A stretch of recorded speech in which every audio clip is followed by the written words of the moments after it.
What's up, guys? How you guys doing today? So as you can see, I have broken this front A-arm on my 116 Erevo. So today I will be showing you guys how to replace that if you don't already know. So first thing you're going to want to do is remove the wheel, and you just get your regular mini cross wrench and take the wheel nut off. And after doing that, the wheel nut will be removed, and then you can go ahead and pull the wheel off just like so. And then I like to put mine under the chassis just so it doesn't fall and it's nice and level. And then this is normally screwed on to this little peg right here, so I just went ahead and unscrewed that. And then next thing you're gonna want to do is get at this piece right here. So what we're gonna do now is remove the front bumper and shock tower mount, as you guys can see. So how we're going to do that is get your standard Allen wrench, and you're going to be removing these 3 screws, one here, and one here. Just right here, and then there's one right here. And as you're removing those screws, you should see this front part right here of the shock tower that covers the rod that runs in here and actually holds this in place. As you guys can see, that should have access to that rod. And then next thing we'll do is pull that rod right out, and then the arm will pop off. And in this case, since it's just kind of snapped in half and I happen to have a few different types of pretty strong glue on hand, I'm just going to attempt to glue it back together, which may not work, but I'll give it a shot. And if it doesn't work, then I'll just probably head into my local hobby shop and grab a new A-arm. So once you get these 3 screws, front, I guess this one's not done yet. Front bumper will slide right out, just like so. Then you can go ahead and put that off to the side. And then, like I said, now you have access to this bar, and it's kind of hard to get at, but I'm gonna attempt to just pull it out with the pliers. Could be a little tricky. And with my luck, I am not able to get it, which is normal. It's normally sitting in there pretty good. And so what you're going to want to do if this happens to you is flip the chassis over, and then you're going to take off the front skid plate right here with these 5 screws. And as you guys are removing all these screws and whatnot, it is not a bad idea to take note, or even like pictures, whatever works for you, of where those screws came from, just so you know when you're reassembling the vehicle where those screws go.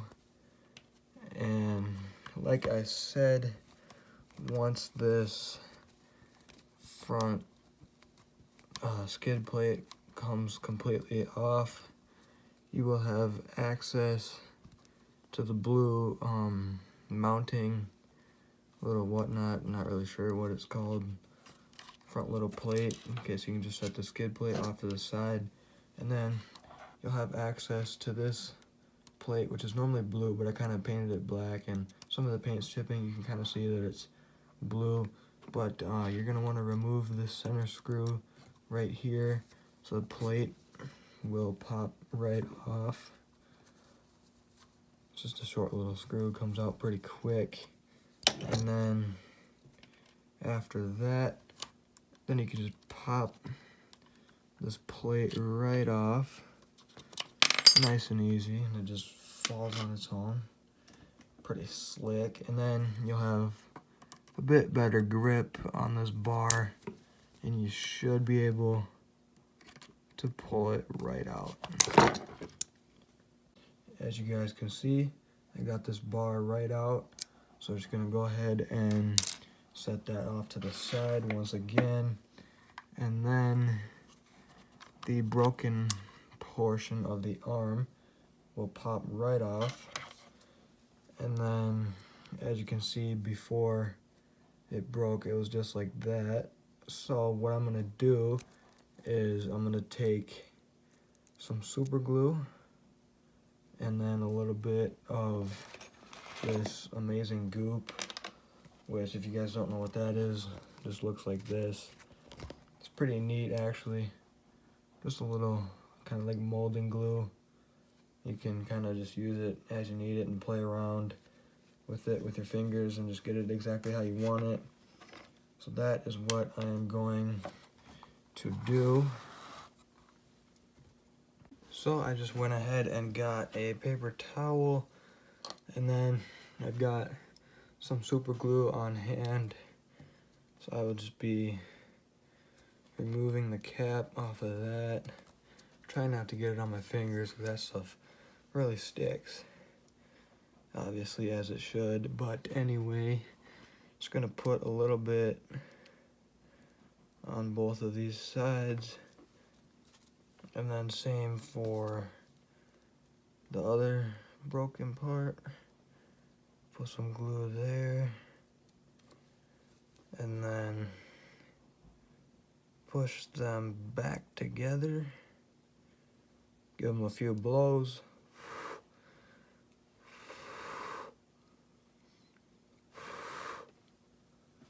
And then just wait maybe 30 seconds or so till the glue kind of sets a little bit and the two pieces form one again. And then what you can do is take that, well, at least what I'm gonna do, I don't know if you guys have the same glue as me or not, but I'm gonna take that amazing goop and just rub it on there, just like for some sealant and a little bit of extra protection, that type of thing. And there are several different ways to doing this. You technically can like sort of melt the two pieces back together, which is a good option, which I've never really tried before. And another thing is you can use heat sink tubing and just melt that on, but in this case I'm not going to be doing it. I just don't find it necessary. So I'm going to just use some super glue and then get just a little bit of this goop on your finger, which this is probably a little too much, so I'll just break that in half. And then keep in mind the super glue is still wet, so we're going to kind of flatten this out a little bit. And you kind of got like this strip of glue almost. And then what you can do is wrap it around the part that broke. And this stuff kind of takes a little while to dry, so we'll give it some time to sit. And you can just wrap that around. And should be good to go once you're done with this. And you just gotta let it dry and then reassemble everything, which I will be showing you guys how to do, so do not worry.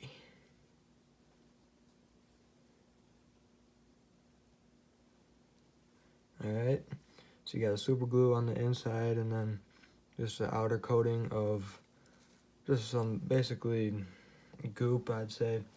Just temporary glue that you can play around with and do whatever.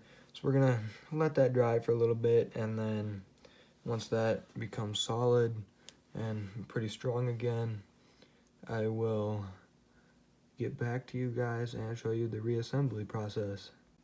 So it has been about a half hour, 45 minutes. This stuff's starting to get pretty hard, but still just a little soft, and I'm kind of thinking just for some reassurance that I'm going to apply just a little more super glue, just so just to make sure that this thing holds and doesn't break next time I'm out using my truck. Because it is winter, so all the plastic pieces become very fragile. That is actually how this broke. But that's okay. If your RC is not breaking, then you're not using it right. That's what they're made to do. So just rub some glue on the edges. Just get it all sealed up. And then you're gonna want to elevate this just so it doesn't glue itself down to the paper towel in my case.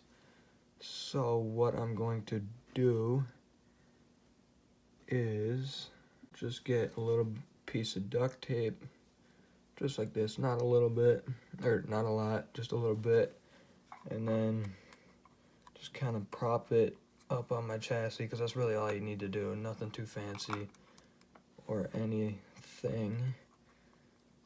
So just press that down pretty good, and make sure you got a paper towel to catch any excess glue, and we will let that dry. I'd give that maybe another half hour, 45 minutes, and I'll tell you guys how we're doing. So I've let this sit for about a half hour or so, and it's looking pretty dry, pretty solid too. So what I'm going to do is reinstall it.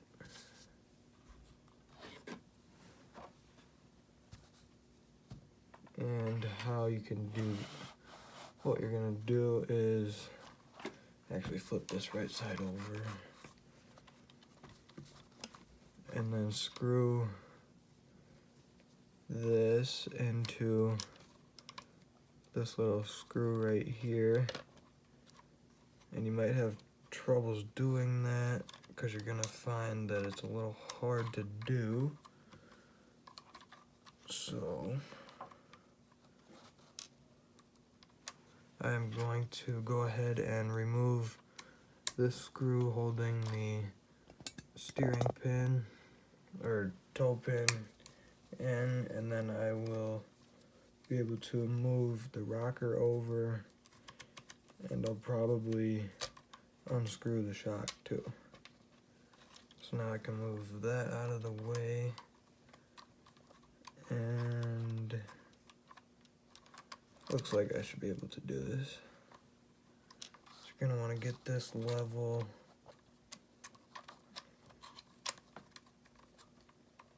Get the arm in place. And let's see here.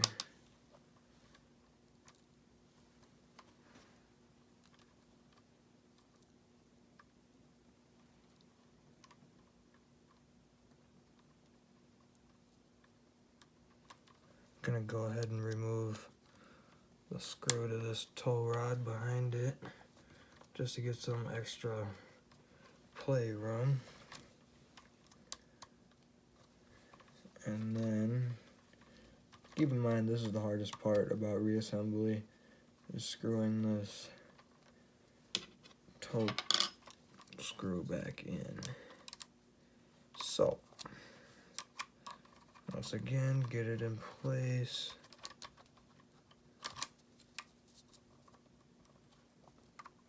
Get the screw nice and level.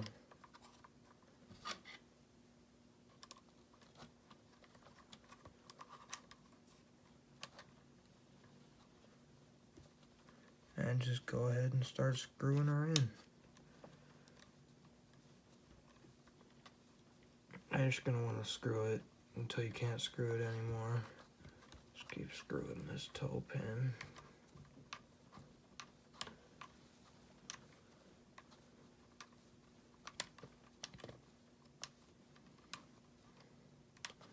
Alright, so now that that is screwed in all the way, or just about, I should say. Then we can go ahead and push the shock in place, and then should be able to get this exactly where we want it.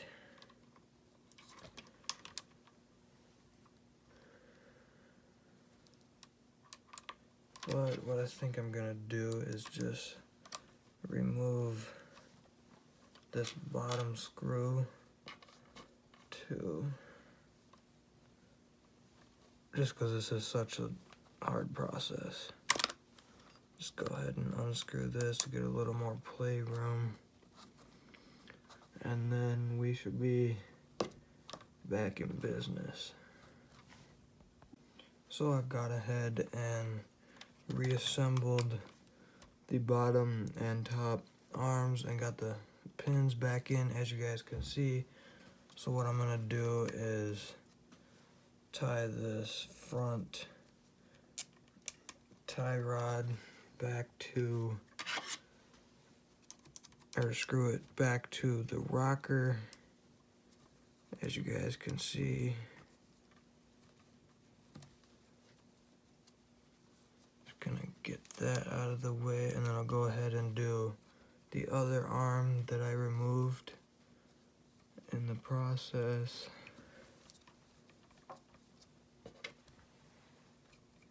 Got that one done.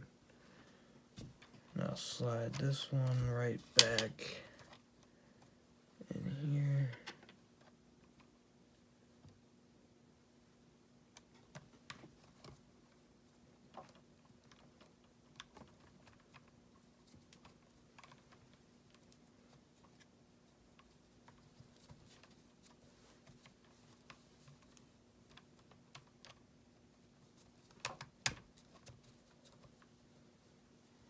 Screw that back in. And then what you're gonna wanna do next is slap this blue bracket right back on there. Just needs a little bit of force for reassembly. There we go. Now I'll get that really small screw, super small, tiny. Put that in the center.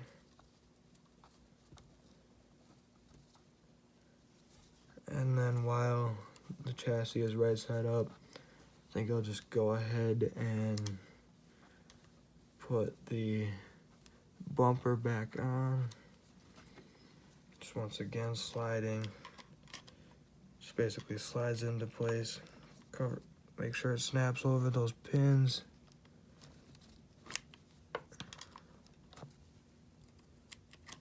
Make sure it covers those up. And just 3 screws, screw those back in. And then what you'll do is turn it over, put the 5 screws back on in the front skid plate, then put the wheel back on with the mini cross wrench and wheel nut, and you'll be back in business. And as you guys can see, got the front arm repaired and we are back in business. So that'll do it for this video. Be sure to drop a like, leave a comment, and tune in for my next video.